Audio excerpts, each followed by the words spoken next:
et bienvenue dans cette nouvelle vidéo sur la chaîne Anjou Pop Corner. On est au Game Fest de Nancy et je reçois Cléo Didet, c'est bien ça? C'est bien ça. Oh, je me suis pas trompé, donc déjà tout va bien. Alors Cléo, alors toi tu préfères qu'on le dise comment? Auteur avec un E ou autrice? Parce qu'il y a, je sais qu'il y a un, voilà, il y a des gens qui préfèrent l'un ou l'autre. Autrice. Autrice de romans C'est ça. dans des univers plutôt fantasy. On est totalement dans la fantasy. On est totalement dedans. Alors, est-ce que tu peux nous raconter un petit peu, déjà depuis combien de temps tu fais ça? Où est-ce que tu en es? Qu'est-ce que tu as sorti? Qu'est-ce que tu proposes ici au Game Fest? Alors, depuis quand j'écris longtemps. Depuis tout le temps peut-être? Ouais. Ouais. J'ai un roman que j'ai publié, j'avais commencé la première mouture, j'étais au collège. Ok. J'ai beaucoup retravaillé depuis. Ah oui, il a été publié, mais tu l'as rebossé, c'est ça? C'est ça, je l'ai publié cette année. Ok, ah oui, J'ai d'accord. beaucoup Excellent. travaillé. Je suis en auto-édition, Oui. j'ai commencé l'année dernière, vraiment. Ok, d'accord. Donc un premier roman qui est unique. C'est un dans one shot? genre, c'est ça. Ok. Et celui-ci qui est en 2 tomes. Ok, d'accord. Ce que je propose en ce moment, c'est ces deux histoires-là. Ouais, ça parle de quoi? Le premier qui est en tome unique, on est dans un univers totalement différent, plutôt celtique, inspiration conte, où j'ai voulu faire une construction originale sur la base de nouvelles. Ok, Chaque nouvelle rencontre le même personnage, d'accord. qui est ni humain, ni elfe, ni fée, on ne sait pas ce que c'est, mais que nous, lecteurs, on va voir évoluer, apprendre les émotions au contact des narrateurs. Ok, d'accord. Le deuxième roman, donc en 2 tomes, c'est un univers plutôt médiéval fantastique, cette Ok. fois-ci. Une aventure plus classique avec une héroïne qui doit trouver le moyen de se défaire d'un esprit qui veut la tuer. Ok, Elle va sympa. partir en voyage, trouver ce que c'est cet esprit, se faire des amis, se lier elle-même à un esprit de la nature, ce qui se fait relativement couramment dans cet univers, pour avoir du pouvoir de glace.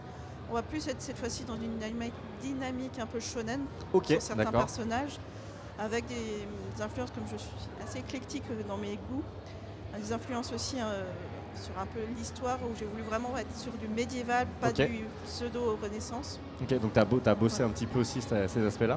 Voilà, pas au point d'un historien, Oui. mais j'ai essayé d'être un peu plus, d'avoir cette patte un peu plus. Ouais. Toi, t'es plutôt une autrice ophi ou très architecte? Tu crées tes univers à l'avance ou tu les vis au moment où tu les écris? J'essaie d'apprendre à construire un peu plus pour mieux structurer, moins me perdre. Donc j'ai un peu appris à mieux faire ça pour mieux organiser. Mais j'ai besoin d'écrire. J'ai Ouais. beaucoup d'idées qui me viennent en écrivant, de péripéties, d'univers, voire même parfois en réécrivant. J'approfondis certains points, ce qui me donne des idées pour mieux changer certains personnages. Donc ouais, Donc au feeling. énormément. En termes de, on va dire, on t'écrit depuis plus ou moins toujours. Quelles sont les inspirations qui t'ont guidé au fil du temps? Ça a été quoi, toi, ton profil de lectrice? Comme je disais, très éclectique. Autant des romans, Mhm. Harry Potter comme beaucoup, Comme il y a beaucoup, Botero évidemment. Plus récemment, j'aime beaucoup et j'aimerais plus me diriger vers ces gens-là. Guy Carriger et Jonathan Stroud. D'accord. Donc on va voir du sans âme pour Guy Carriger, on est plus sur de la fantasy 18e siècle, Ok. 19e. Jonathan Stroud, l'urban fantasy 20e, avec beaucoup d'humour Ouais. dans l'écrit, même dans la narration. Ça, c'est quelque chose que toi aussi t'essayes d'apporter? J'essaye, moins dans le premier roman qui est plus onirique, plus conte, mais dans Mhm. le deuxième, j'essaie d'avoir un peu cette dynamique-là. Ok. Et dans les romans suivants, c'est ce que j'aime écrire, ce que j'aime lire. Et ensuite, mes inspirations, je vais les utiliser aussi un peu dans les mangas, puisque j'en lis beaucoup, et dans la BD. Ok, oui, tu parlais de shonen tout à l'heure, donc ça fait Ouais. aussi. Donc aujourd'hui, tu continues à te nourrir pas mal d'œuvres, etc., droite à gauche, différents auteurs. De toute façon, à chaque fois qu'on lit, à chaque fois qu'on regarde des choses, ça nous inspire, ça donne des idées, Ouais, ça nourrit. Et généralement, je vais un détail, je vais le déformer parce que ça va me donner plein d'idées. Et ça va partir dans ce genre-là. Ça va être parfois des documentaires historiques. Dire, ah mais tiens, ça c'est génial, ça change un peu de l'image classique qu'on va avoir. Donc, Si tu devais, c'est une question un petit peu, différente, si toi tu devais être projeté, plongé dans un univers, toi en tant que personne, hein, tu choisirais quel univers?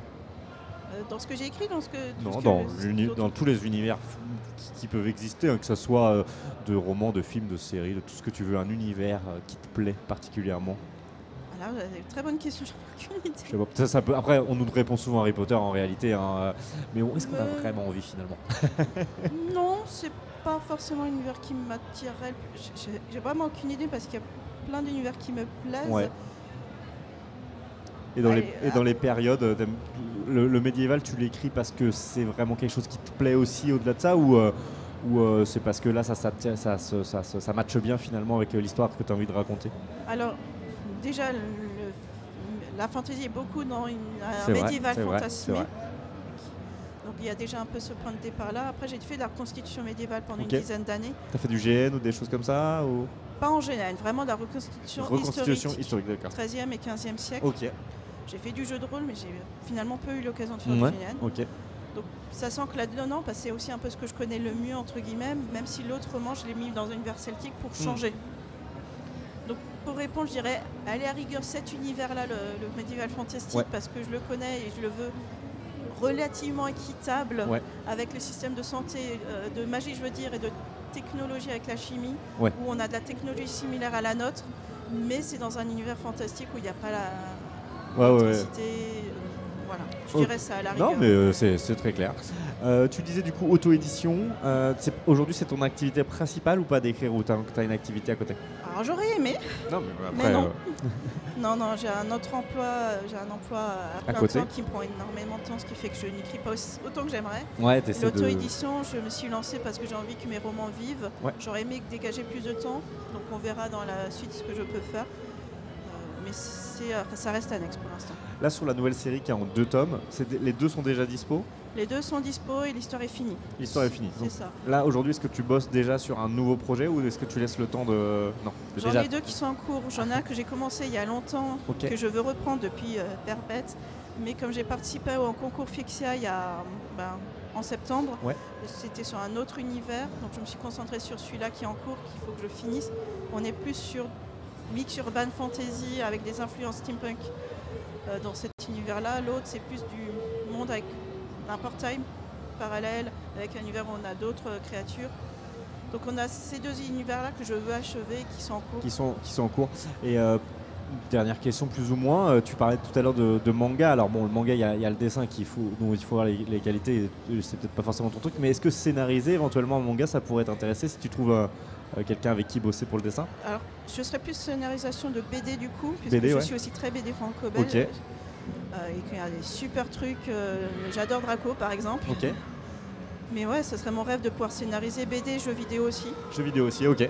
Ouais, ça peut Donc être, ça peut sera un être- rêve, mais Non, ça prend aussi, et il faut les bonnes rencontres. Allons-y étape par Voilà, étape. c'est ça. Eh ben écoute, merci beaucoup Cléo d'être venue parler avec nous ici au GameFest. On espère que ça va continuer. On va suivre ton actualité. Dispo sur les réseaux, j'imagine. Instagram, Facebook. Ouais. Eh ben let's go. C'est noté. Merci beaucoup et à très bientôt. Merci.